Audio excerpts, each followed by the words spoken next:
एक war world war तब बोली जाती है जब वो एक सिंगल कॉन्टिनेंट में लिमिटेड ना रहकर या सिंगल थिएटर में लिमिटेड ना रहकर मल्टीपल थिएटर्स में स्प्रेड हो जाती है और मल्टीपल कॉन्टिनेंट्स में उसका इम्पैक्ट देखा जा सकता है।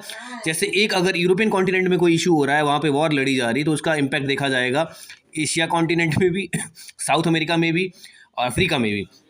और इसकी वजह से रीजनल कन्फ्लिक्ट्स जनरेट होते हैं जिसका वाइडर इम्पैक्ट होता है। और एक जब वो war major population of world around 80 to 90% को अफेक्ट करती है, जहाँ पर अलायंसेस का फॉर्मेशन होता है, उन अलायंसेस के बिहाफ पे मेजर पावर्स आते हैं like European union, Japan, China, Russia, ये सब इन्वॉल्व होते हैं। और क्योंकि वो 80 to 85% of world economy represent करते हैं, तो कहा जा सकता है कि पूरा वर्ल्ड इन्वॉल्व हो गया। हालांकि इसमें पूरा वर्ल्ड या 100% नेशंस इन्वॉल्व नहीं होते हैं, बट इसका ग्लोबल इम्पैक्ट देखा जाता है और मेजर पार्टिसिपेशन होता है।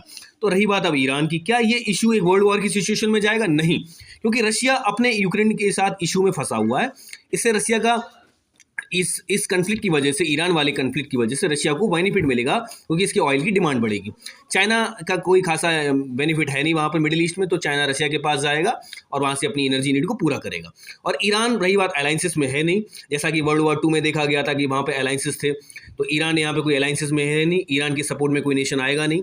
और रही बात इस वॉर की कोई global implication besides energy implication के अलावा देखा नहीं जा सकता है, सिर्फ थोड़ी ऊर्जा का संकट होगा तो कहा जा सकता है। और यूरोपियन यूनियन भी अपने इश्यूज में फंसा हुआ है और उसका भी यूएसए के साथ कन्फ्लिक्ट चल रहा है, और इंडिया को आपको पता ही है मल्टी अलाइनमेंट की पॉलिसी को फॉलो करता है। तो ये एक इशू जो ईरान का है वो एक रीजनल कन्फ्लिक्ट बनकर रह जाएगा, जो वर्ल्ड लेवल पर नहीं स्प्रेड होगा और ना ही वर्ल्ड वॉर की सिचुएशन में जाएगा, क्योंकि यहाँ पर जियो इकोनॉमिक्स प्रिवेल करेगी जियो पॉलिटिक्स के ऊपर। तो जो भी मीडिया के ऊपर फैलाया जा रहा है वो पूरा रविश है, इस सिचुएशन वर्ल्ड वॉर की नहीं बनने वाली।